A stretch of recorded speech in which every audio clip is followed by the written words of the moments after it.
Asignatura de Bioética. Como ustedes saben, vamos a hacer un recorrido a lo largo de los 2500 años de historia de la ética en el mundo occidental. Vamos a ver algunos aspectos históricos y algunas interpretaciones y definiciones que son importantes para el desarrollo del curso. Bien, vamos a empezar por el elemento central de nuestras preocupaciones, que es el concepto de moral. Como ustedes saben, la moral está en la costumbre de las sociedades en las cuales los individuos nos desarrollamos, y que se puede definir como reglas o conductas o normas que rigen la conducta de un ser humano.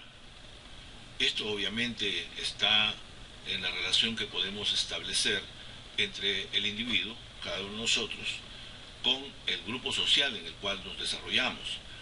Ahí van a ser tomados en cuenta los actos voluntarios que los demás van a aceptar de nuestras características y conductas. De hecho, ya los estudios han mostrado que los animales en su evolución han logrado adquirir, en el caso del ser humano, características especiales que le permiten adaptar un sistema nervioso a las condiciones y consideraciones que da el comportamiento de las personas. El segundo punto clave es el término conocido como la ética. Todos sabemos en estos últimos tiempos la ética ha sido un elemento central de la vida de nuestras sociedades y ha sido definida como una parte de la filosofía y se ha denominado como la filosofía moral, y que es la disciplina que se encarga pues de evaluar el comportamiento moral que hemos visto de las personas y lo caracteriza y le da la orientación a ser aceptado o no. De manera que el concepto de bueno, malo, correcto o incorrecto es parte y objetivo principal de la ética. Esta ética ha sido desarrollada a lo largo del tiempo y han habido diferentes teorías éticas, entre las cuales vamos a revisar algunas que nos competen para el entendimiento de nuestras actividades. De manera que vamos a comenzar con diferenciar el concepto de ética y moral. Como hemos visto, la ética es derivada de la palabra griega ethos, que significa costumbre, acción, hábito. Y eso es muy importante tener en cuenta porque se basa en principios. Ambos, tanto la ética como moral, buscan lo mismo, están basados en lo mismo. Solamente la interpretación de cada uno de ellos en su sentido estricto nos va a dar la diferencia.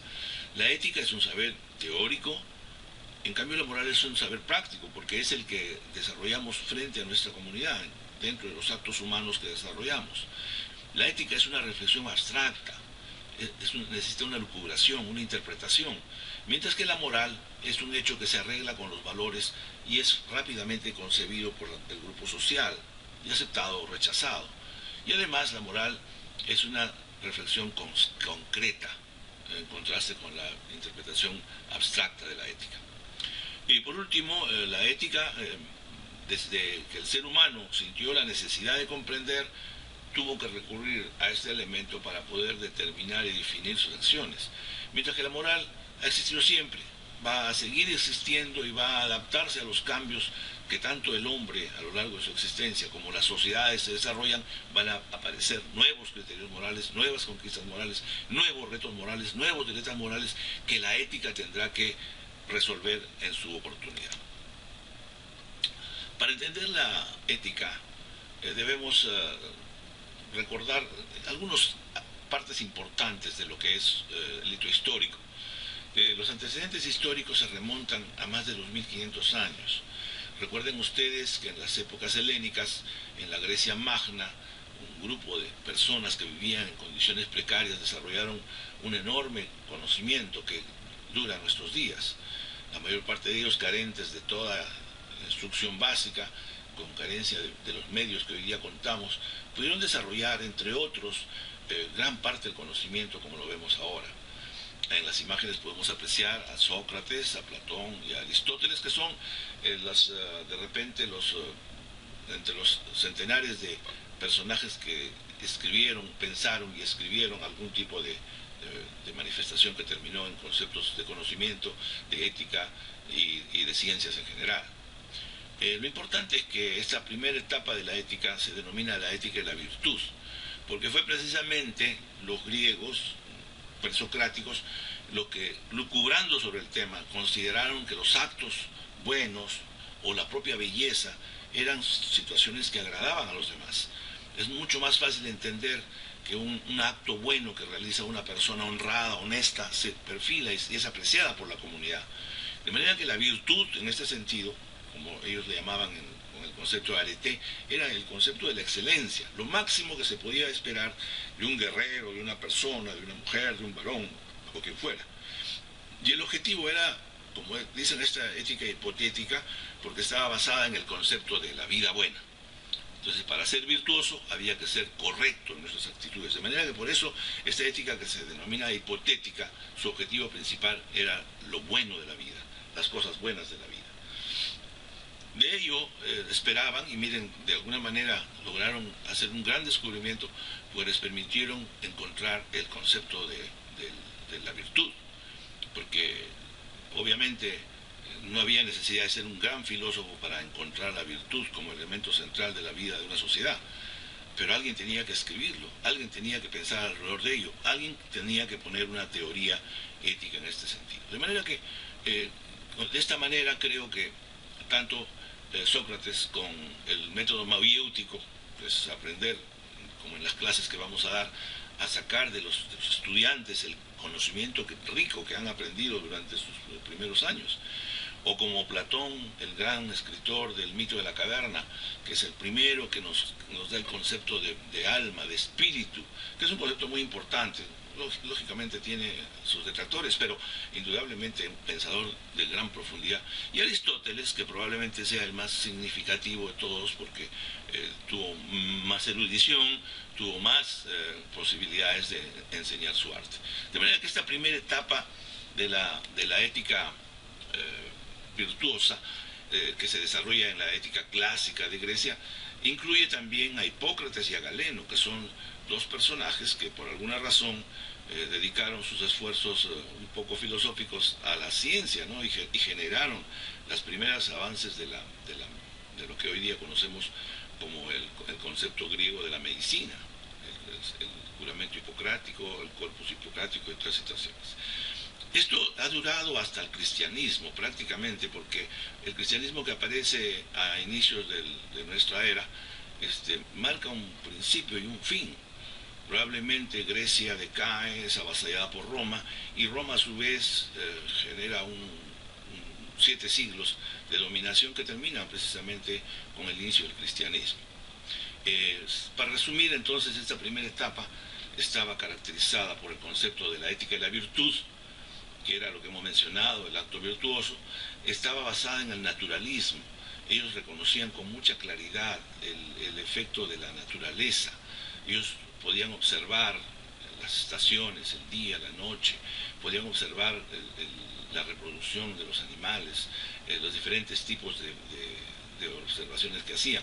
De manera que estaban basados en la naturaleza. El hombre era parte de la naturaleza, por lo tanto, ellos han persistido hasta nuestros tiempos con el concepto de naturalismo, que el cristianismo lo tomó con mucha,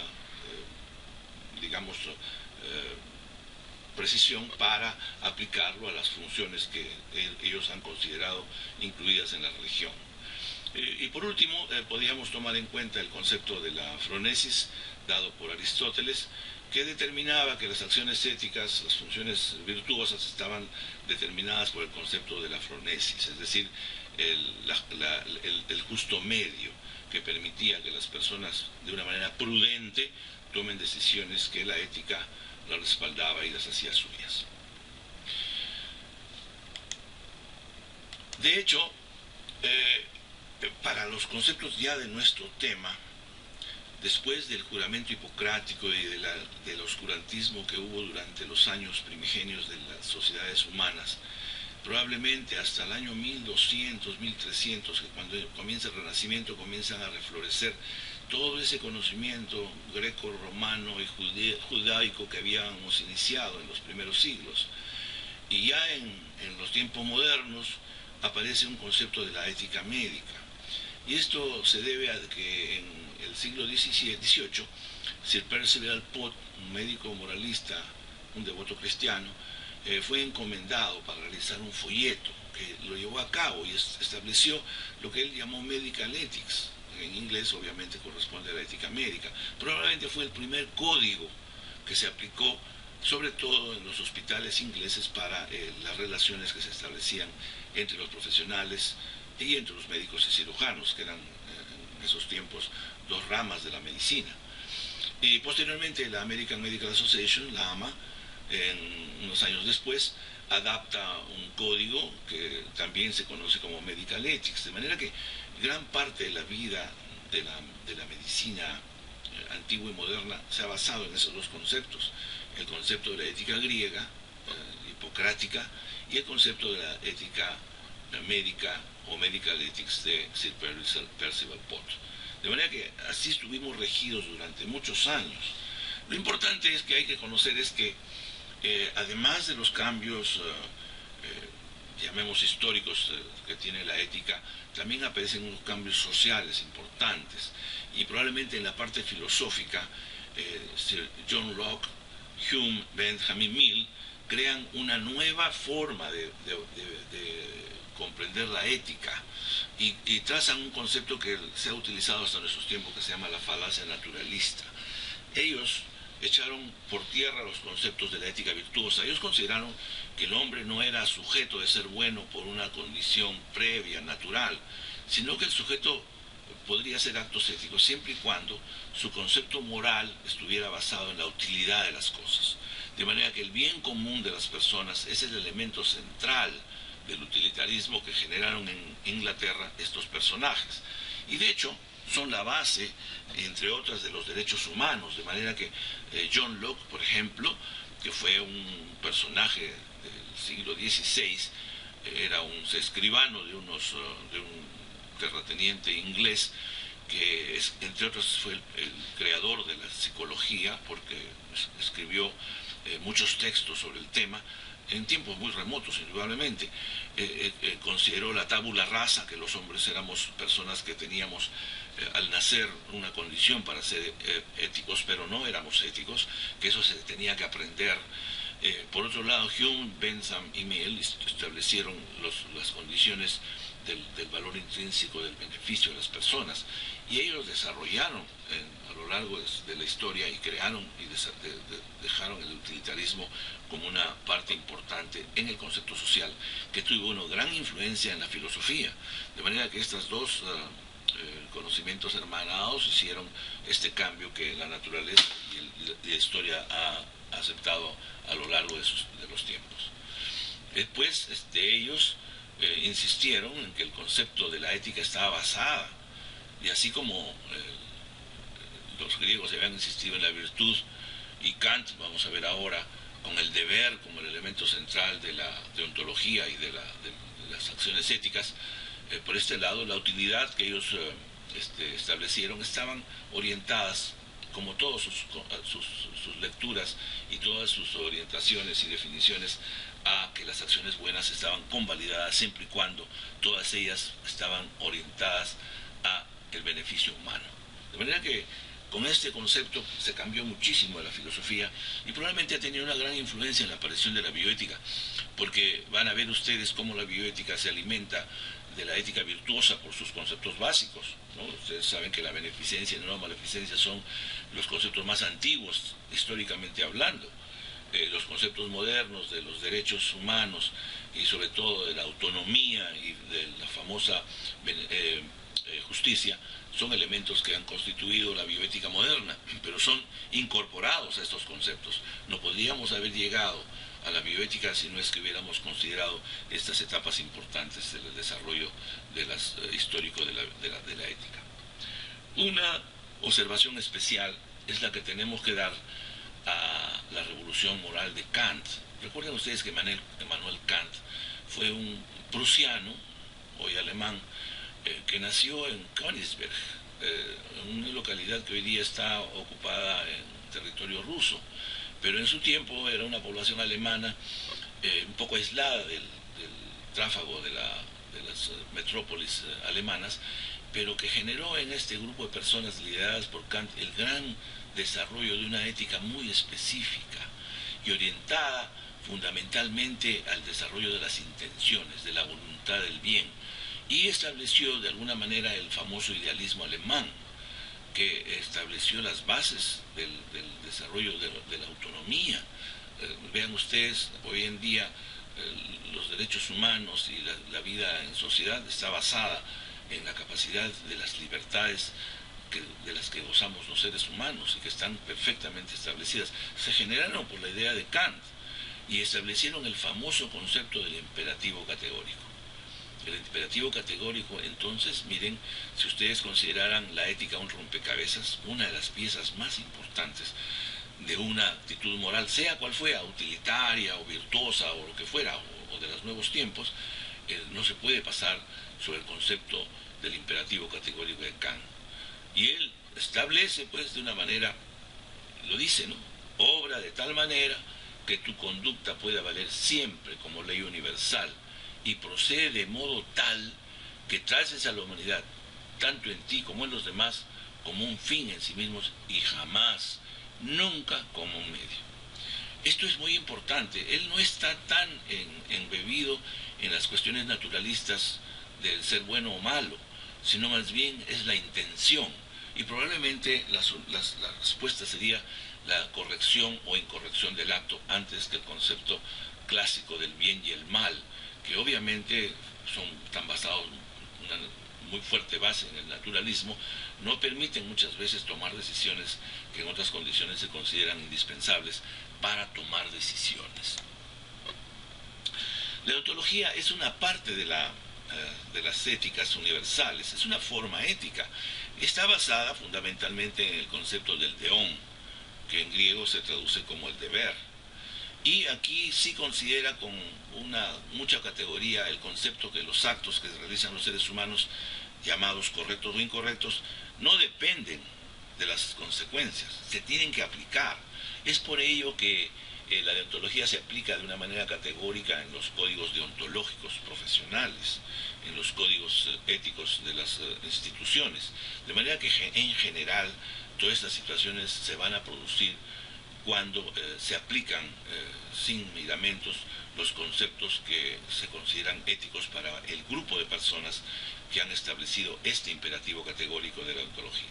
De manera que nosotros, los médicos, nos damos leyes a nosotros, los abogados se dan leyes a ellos, o sea, sin considerar los aspectos que la ley contempla, sino son independientes, y los creamos como elementos que nos permiten una vida en sociedad aplicando los conceptos deontológicos para el ejercicio de las profesiones. Debemos también diferenciar el concepto entre la ética y la ontología. Recuerden ustedes, cuando hablamos de ética médica, siempre acudimos al famoso libro que tenemos en nuestras consideraciones para efectos de juzgar los actos morales de los médicos, y se habla de la ética y de la ontología. De manera que la ética profesional es el estímulo que se hace para que las personas sean buenas, nos da las pautas, y las relaciones con el pensamiento de cada uno de nosotros, está centralizado en nosotros, y es exigible por la sociedad a los profesionales. Y esto es una parte de la ética aplicada. En cambio, la ontología no. La ontología está hecha por los pares, está orientada al deber estricto, está basado en normas rígidas establecidas en códigos éticos, como el caso del código profesional que usamos nosotros, y debe ser aprobadas por el colectivo profesional. No está basado en los conceptos de la propia sociedad.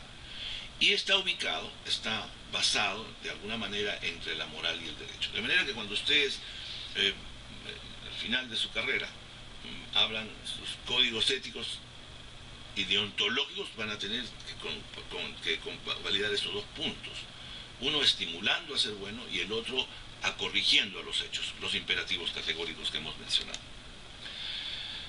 Otra, llamemos etapa del desarrollo de las éticas modernas, es un concepto que se liga mucho al utilitarismo y a la bioética moderna, que es el consecuencialismo. El consecuencialismo está basado en este hecho, llamamos teleológico del griego, que son los finales, las metas, las consecuencias que se producen cuando una actividad humana se realiza. Entonces la deontología, de alguna manera, va a tomar las medidas para ejecutar los actos éticos que se realizan. Sin embargo, a diferencia de la ética y la virtud, lo importante son las consecuencias que se producen por el hecho de aplicar las normas. Las normas pueden ser virtuosas o pueden ser igualmente utilitarias. Ambas pueden ser legales. Sin embargo, muchas veces esto no se condice con las consecuencias. Por ejemplo, si nosotros tuviéramos que retirarle un respirador a un moribundo terminal que está sufriendo y estamos cometiendo un acto que va a tener repercusión indudablemente legal, ética y moral. De manera que uno debe entender que la aplicación del bien común estará basado en los resultados. Si el resultado beneficia a las personas dentro del área utilitarista, pues habrá que hacerlas. Por eso es que la bioética hoy día tiene esa gran virtud de tener una forma que podamos orientar para poder manejar en el contexto estricto de nuestras actividades. Es por eso que esta segunda gran etapa que hemos mencionado del utilitarismo y de la ética médica de Sydenham están basadas pues en conceptos que han terminado en el concepto del famoso liberalismo, ¿no? Recuerden ustedes que la Revolución Francesa y la Revolución Americana, que han marcado hitos históricos en el desarrollo de las sociedades, han permitido que existan las libertades, los derechos humanos y las libertades restrictas, religiosas, la autonomía humana, el derecho a la intimidad, etcétera, etcétera. De manera que esta etapa de la ética, llamémosle anglosajona, ha marcado este cambio de la ética hipocrática, naturalista y de virtuosa hacia un mundo nuevo en consideración de las nuevas cambios sociales que dieron estas grandes revoluciones, tanto la francesa como la norteamericana. Y probablemente en los tiempos modernos, ya entrado el siglo XX, después de las terribles guerras mundiales, aparecen nuevos compromisos. La aparición de la bomba atómica, la aparición de la tecnología, el desarrollo de los medicamentos que han modificado radicalmente la vida en el planeta. La mortalidad y la morbilidad por las enfermedades decae permanentemente, hay un crecimiento y aparecen las revoluciones industriales, de manera que todos estos cambios obviamente no podían ser manejados. La aparición de la bioética obedece a un complejo componente evolutivo de una disciplina que se ha desarrollado a lo largo del tiempo. Incluye cambios demográficos, sociales, culturales, así como innovación tecnológica de las ciencias y su aplicación en la vida humana. Surge aproximadamente en la década de los 70 como producto de un proceso relacionado con la investigación biomédica, establecida y reconocida como una serie de abusos cometidos sobre seres humanos por científicos en su afán de descubrir el origen de las enfermedades y su tratamiento. Situaciones que han generado serios problemas éticos en la investigación, como es el caso de Nuremberg, Tuskegee, Willowbrook y otros. Sin embargo, debemos recordar que la bioética tiene una profunda raíz en sus inicios, en la Grecia Magna, y que evolucionó a lo largo de los tiempos a través del utilitarismo y la aparición de los derechos humanos y civiles, que innegablemente tuvieron una gran influencia en los cambios producidos por los avances tecnológicos de las ciencias en su aplicación en la vida humana. Los orígenes de la bioética se remontan a la misma historia de la medicina. Ya hace más de 3000 años en Babilonia, los persas habían establecido un código conocido como el de Hammurabi, el que determinaba las acciones que se deberían tomar en cuanto al ejercicio de los médicos. Pero no fue sino hasta 300 años antes de Cristo cuando Hipócrates y sus Asclépiades escribieron el documento más importante de todos los tiempos y que se relaciona con este conocido como Código Hipocrático y que fue utilizado de base para el desarrollo de la medicina de todos los tiempos. Desde los tiempos de la ética virtuosa en la Grecia Magna, podemos decir que uno de los impulsos más importantes en el desarrollo de la democracia de todos los tiempos se le puede achacar al utilitarismo inglés, preconizado entre otros por Stuart Mill, el que definió de alguna manera un cambio de 180 grados con su tesis de la falacia naturalista, que determinó que el único fin justificable ya no era la virtud griega de lo bello y lo bueno, sino el desarrollo de una nueva concepción ética en torno a la beneficencia y a la utilidad que prestaban para los seres humanos. Es ahí donde se establece el utilitarismo como una doctrina social y base de la democracia de todos los tiempos.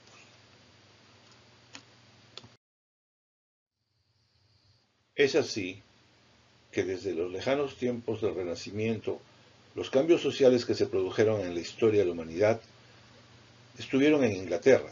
Probablemente John Locke es uno de los intelectuales ingleses primeros en desarrollar un sistema basado en lo que se llamó después el contrato social, que permitió que posteriormente aparezcan los derechos humanos como un elemento fundamental del desarrollo de los pueblos. Esto permitió el uso de la libertad humana, así como el de la libertad religiosa, y que permitieron finalmente la aparición de los derechos civiles y en el área médica los derechos de los pacientes, todos ellos basados en lo que conocemos como los principios bioéticos, como la base de las estructuras morales de una nueva ética aplicada en el terreno de las actividades humanas, en especial en la medicina.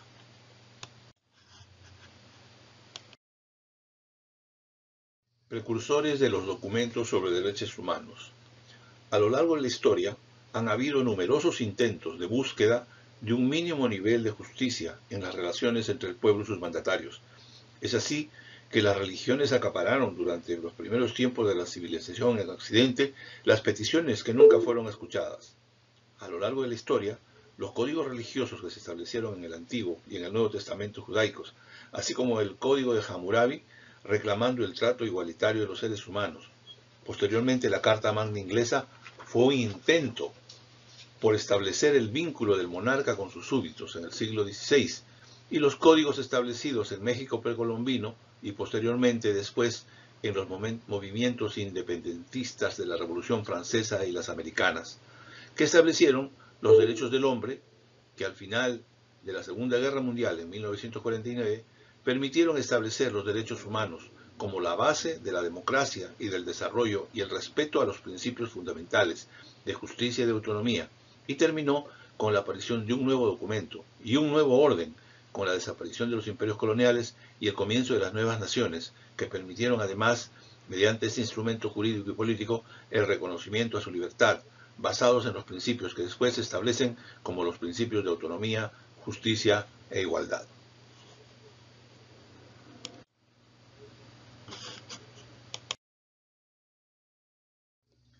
Los derechos humanos, entonces, se entronizan como derechos inalienables y irrenunciables, enunciados por Naciones Unidas en 1948, establecen que ninguna persona puede renunciar desde el punto de vista ético a su propia dignidad como persona. Actualmente, los derechos humanos son la base del ordenamiento jurídico y político. Es la dignidad de la persona y su libertad los instrumentos en valores de justicia e igualdad.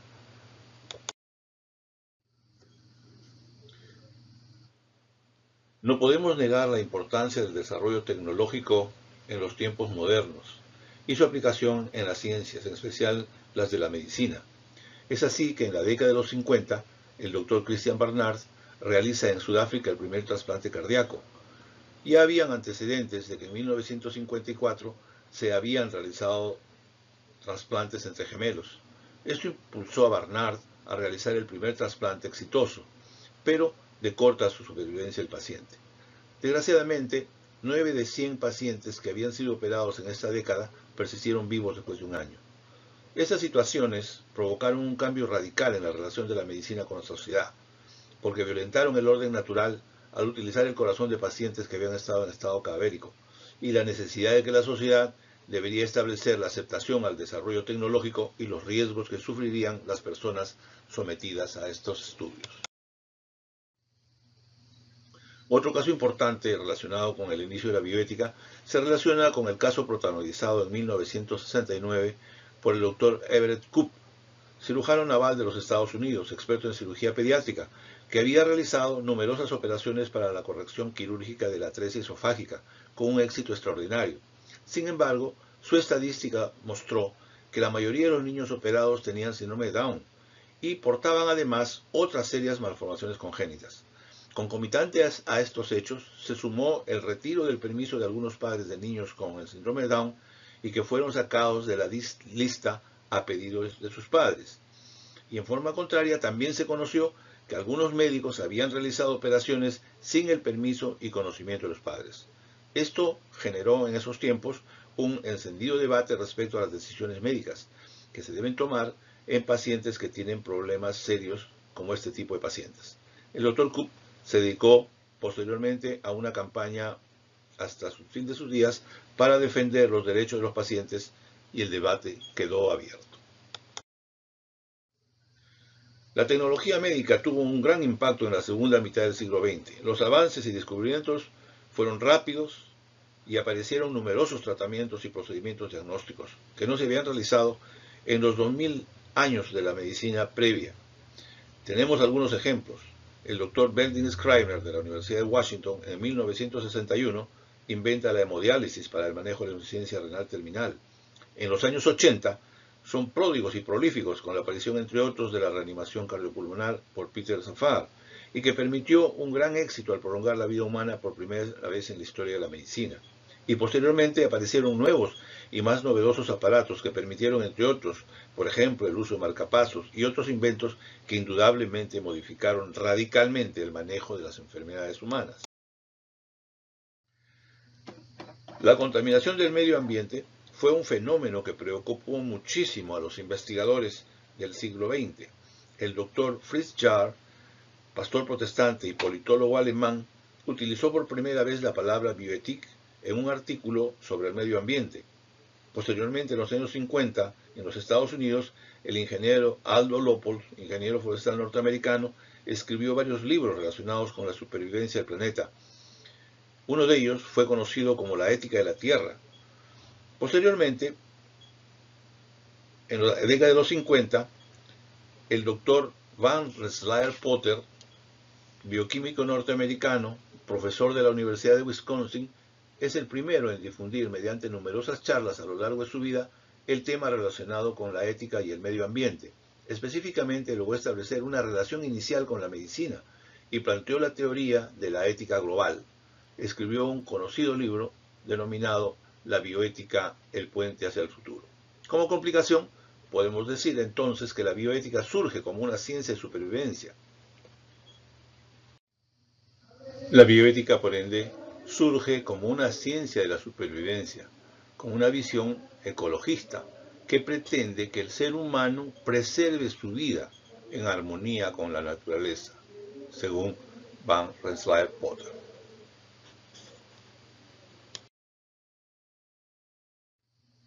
Sin embargo, la bioética probablemente surge a raíz de un caso conocido como el caso Tuskegee. Se trata de un estudio iniciado por el Servicio de Salud Pública de los Estados Unidos en el año 1932. El objeto de la investigación era determinar la historia natural de la sífilis. Para ello se reclutó a un grupo de 340 apañadores de algodón afroamericanos, seropositivos, y un grupo de control, que vivían en una pequeña ciudad de 3.000 habitantes conocida como Tuskegee, en el estado de Alabama. Los participantes ingresaron al estudio, no sabían que padecían de la enfermedad y no se dio ningún tratamiento, pese a que ya en estos tiempos se utilizaban medicamentos en base de arsénico y bismuto. Y luego, en el año 1946, había aparecido la penicilina en el mercado. Finalmente, en el año 1974, después de 30 años del inicio del estudio, fue denunciado públicamente por Peter Buxton, un técnico administrativo del estudio, y recién, en 1997, el presidente Bill Clinton formalmente pidió disculpas a la comunidad negra en nombre del gobierno americano. Indudablemente, el estudio Tuskegee fue un estudio científico no muy convincente, que tuvo como elemento importante una gran injusticia y crueldad en el manejo de los pacientes que estuvieron durante ese prolongado tiempo y cuyos resultados fueron nefastos para la mayoría de sus participantes. Como resultado directo de este proceso, relacionado con el caso Tuskegee y con otros casos emblemáticos, el gobierno de los Estados Unidos establece un grupo de trabajo conocido como el Grupo de Estudio de la Comisión Nacional para la Protección de Seres Humanos en Investigación y termina un informe que es conocido como el informe o reporte Belmont, que determina las guías éticas para la población de seres humanos en investigación biomédica. Es indispensable e importante reconocer que este reporte surge 10 años después de haber sido anunciada en 1964 la Declaración de Helsinki relacionada con la investigación en seres humanos. Pero se puede afirmar que el reporte Belmont fue una situación directamente relacionada con el inicio del principialismo bioético, pero además tuvo una gran importancia en la normativa vinculada a la investigación biomédica.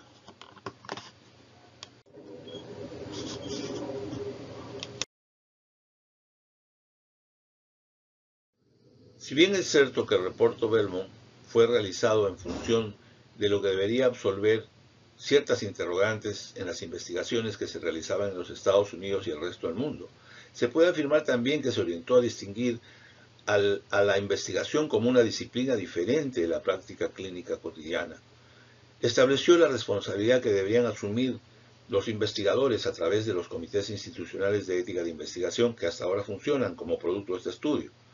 Se establecieron los principios que después fueron reconocidos como los principios bioéticos y que han sido la base del principialismo bioético posterior y que estaban orientados a los principios del respeto por las personas, que es un equivalente a la autonomía, la beneficencia, base filosófica y legal establecida por los griegos hace más de 3000 años, y el de justicia como representante de los derechos adquiridos en las grandes revoluciones y las transformaciones sociales, conocidos como el principio de justicia.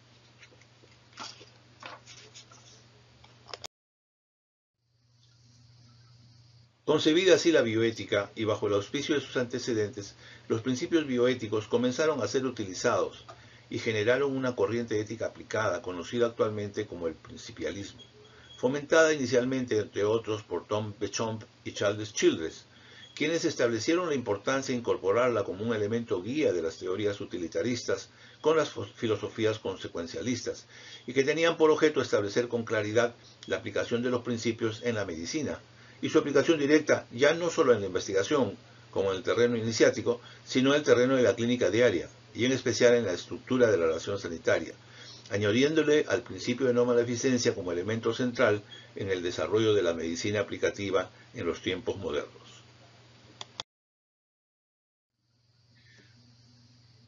Es así que la bioética es definida por diferentes autores. El doctor Warren Reich, en 1978, filósofo norteamericano,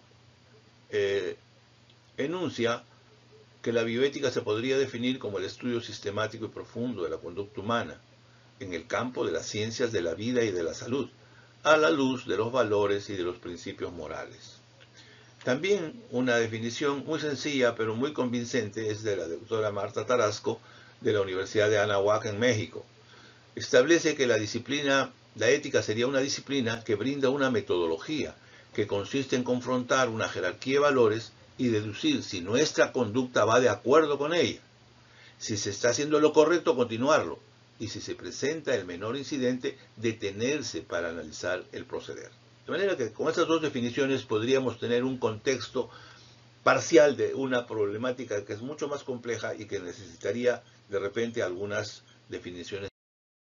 Otra definición importante es la definición de don Diego Gracia, filósofo, médico, psiquiatra español, que establece que la bioética es un estudio interdisciplinario de los problemas suscitados por el progreso biológico y médico, tanto en el nivel microsocial como en el nivel de la sociedad global, y sobre todo por sus repercusiones sobre la sociedad y su sistema de valores hoy y mañana. Como ustedes ven, esta es una declaración muy humanista, muy orientada a entender esta relación que incluye el progreso de la tecnología con su aplicación en el terreno de la medicina. La bioética para su aplicación se ha dividido en 3 grandes capítulos. El primer capítulo se refiere a la macrobioética. Esta se refiere a todas las situaciones relacionadas con la ética global, fundamentalmente con la ecología y el manejo del medio ambiente y el cuidado del planeta. La mesobioética, que establece su relación con la biología y los principios de los códigos deontológicos de los profesionales de salud han desarrollado a lo largo de su existencia. Y por último, la microbioética, que es una ética aplicada que se utiliza para tratar temas concretos y puntuales, que son producto de la tecnología y que generalmente están relacionadas con las innovaciones que se han traído al mundo moderno.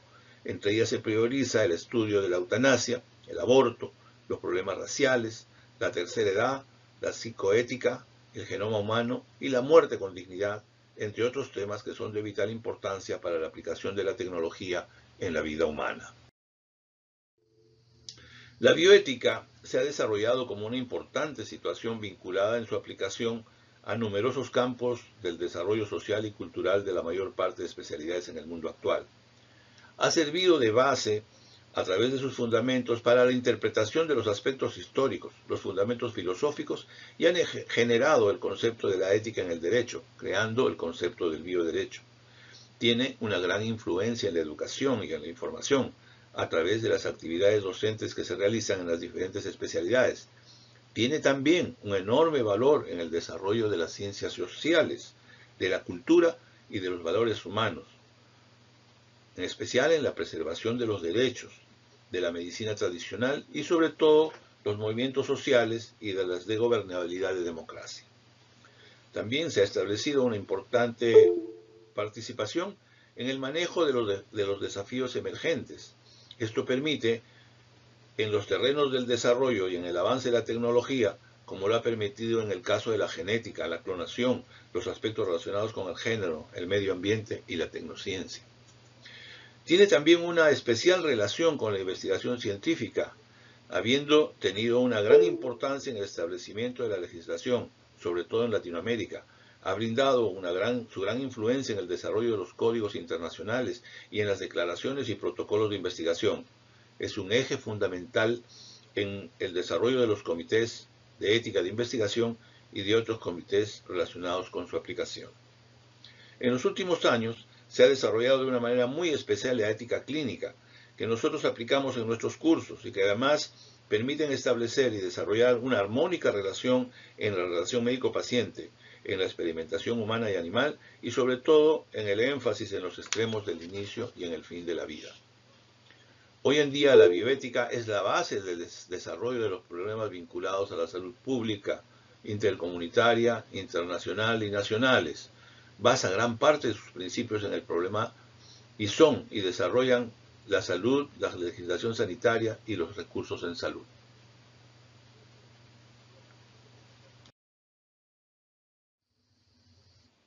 Característica del principialismo. Los principios bioéticos.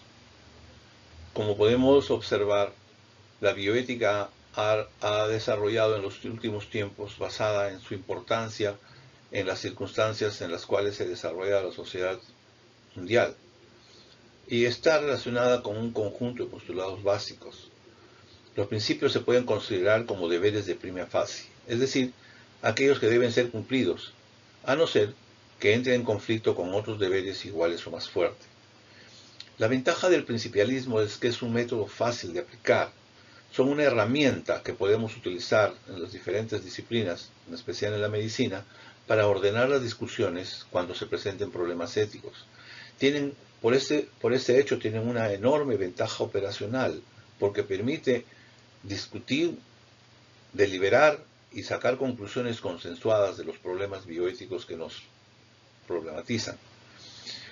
Pero por otro lado, como toda disciplina, es de carácter relativo y sus conclusiones no siempre son suficientes. De manera que el principialismo bioético es una herramienta, no es una doctrina que pueda aplicarse de una manera radical.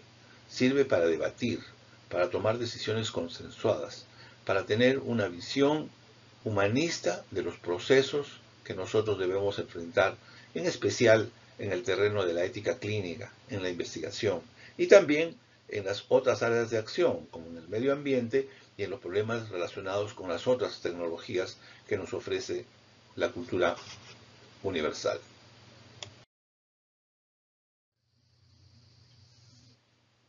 Si nos preguntamos cuáles son las bases del principialismo bioético, podemos decir, como hemos visto, que están basadas en principios que fueron establecidos inicialmente en el reporte Bellmont y que fueron los principios de autonomía, beneficencia y justicia. Sin embargo, en los últimos tiempos se ha añadido el principio de no maleficencia como un elemento central de la bioética. Todos los principios en estas condiciones sirven para enfrentar el reto de los dilemas éticos, lo que reconoce que los principios éticos, no teniendo un valor jerárquico definido, sin embargo, podemos utilizarlos agrupándolos de acuerdo a las circunstancias que lo requieran, como es el caso, por ejemplo, en los casos de defensa de los aspectos éticos relacionados con la colectividad, en los problemas éticos, por ejemplo, en los casos de emergencias, en las epidemias, o en situaciones relacionadas con la salud pública, reconociendo que la no maleficencia y justicia pueden ser los principios capaces de hacerles frente. Y se ha denominado esto como la ética de los mínimos. En contraste con los principios que establecen más bien la individualidad de la ética personalizada en el ser humano, en particular a la que conocemos como la ética de los máximos, que expresan los principios de autonomía y de beneficencia que tenemos todos los seres humanos y que están incluidos en los derechos humanos y en la Carta Magna de las constituciones de la mayor parte de países. De manera que la bioética utiliza esta herramienta como un complemento. No trata de establecer una égida ni de desplazar a los otros conceptos. Es solo una metodología, una herramienta que, utilizando de una manera coherente estos principios, en este caso divididos en la ética de los mínimos y la ética de los máximos, permite de alguna manera absolver la mayor parte de problemas éticos que se presentan en su condición de solución de los problemas.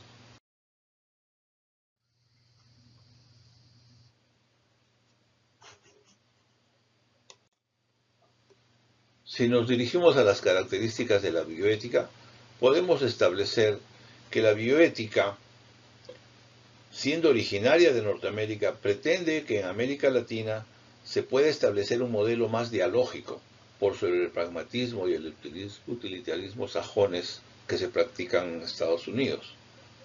Se evidencia que su desarrollo va transitando de un monismo moral basado en la tradición y las culturas religiosas que hemos practicado atávicamente en Latinoamérica, por un sistema orientado a sociedades moralmente más amplias, conocidas como pluralistas.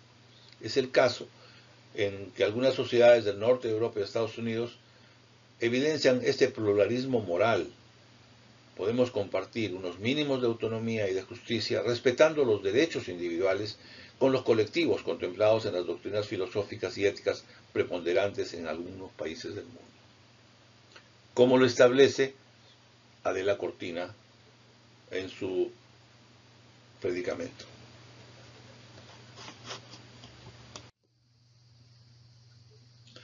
Otro hito muy importante en el desarrollo de la bioética es la Declaración de Gijón en el año 2000. Convocado por los países de Europa, la Unión Europea establece un documento conocido como la Declaración Bioética de Gijón y que le compete como una forma de armonizar el uso de las ciencias biomédicas y sus tecnologías con el derecho de los derechos humanos, y de ahí que exista una relación de la bioética tomada en esta importante declaración que establece que el tratamiento de la bioética debe ser articulado a través de una concepción pluridisciplinar, dando una amalgama de los complejos y diversos aspectos sobre los que tiene que pronunciarse.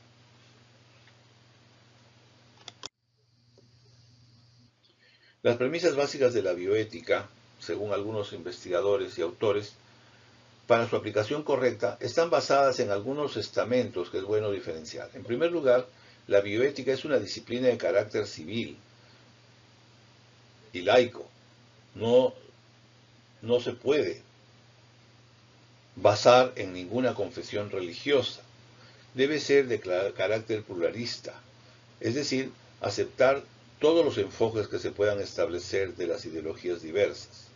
Tiene que ser multidisciplinaria, que permita el acceso de todos los implicados, entre ellos los propios médicos, los profesionales en general, los representantes de la sociedad y del Estado, incluso los participantes en los ensayos clínicos o de los propios pacientes, sin estar en ninguno de ellos comprometidos en ninguno de los sentidos.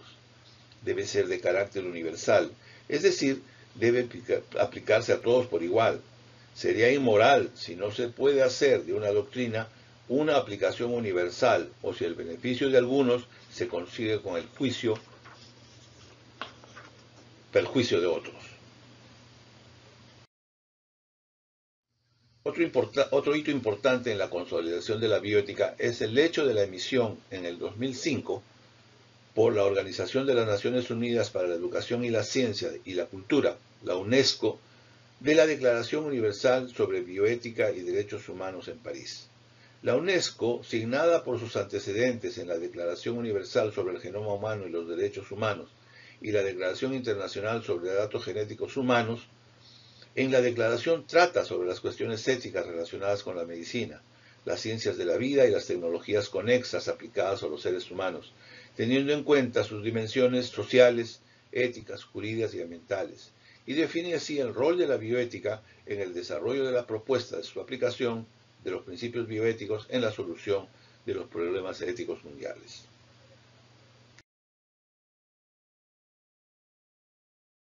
¿Qué se puede prever en bioética para el siglo XXI?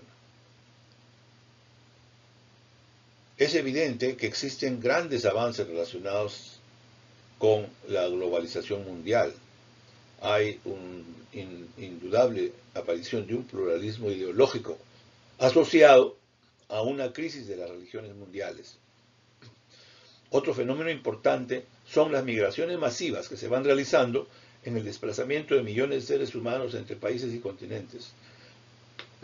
Los avances y los retos de la investigación científica y sobre todo los cambios tecnológicos que imprimen las ciencias sobre las actividades humanas. La agenda para la bioética para el siglo XXI.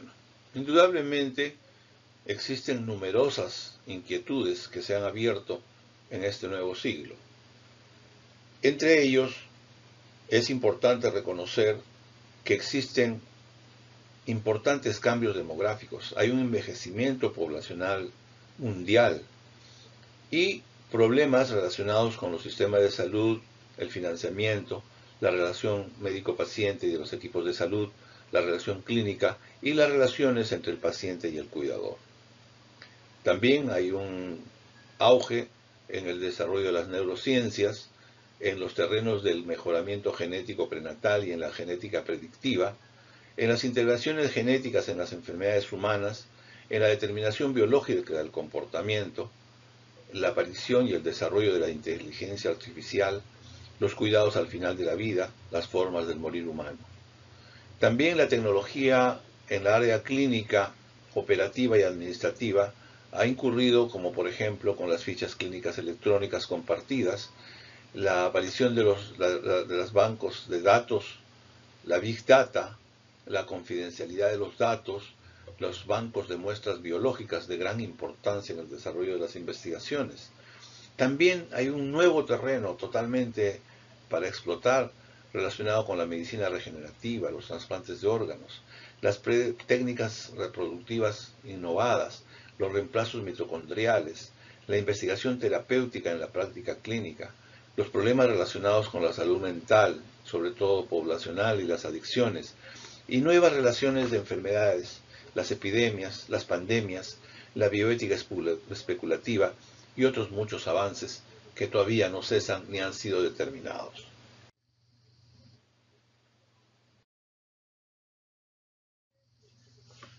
Finalmente, la bioética entronizada en el mundo globalizado también ha tenido una gran influencia en Latinoamérica, en especial en el Perú, desde comienzos de los años 70. La bioética ha ido lentamente desarrollándose y ha tenido una moderada influencia en las actividades biomédicas, la investigación y otros terrenos en los cuales se va desarrollando. Sin embargo, ha habido una incorporación muy aceptable en el terreno de la ética médica peruanas. De hecho, se ha incorporado a través de las diferentes corrientes, incorporada como un basamento de la bioética principalista en las nuevas concepciones de la relación establecida en el Código de Ética del Colegio Médico y en la medicina, en especial en la conciencia y en la praxis de los médicos peruanos de las nuevas generaciones. Muchas gracias por su atención. Estaremos viéndonos a la hora del seminario. Hasta luego.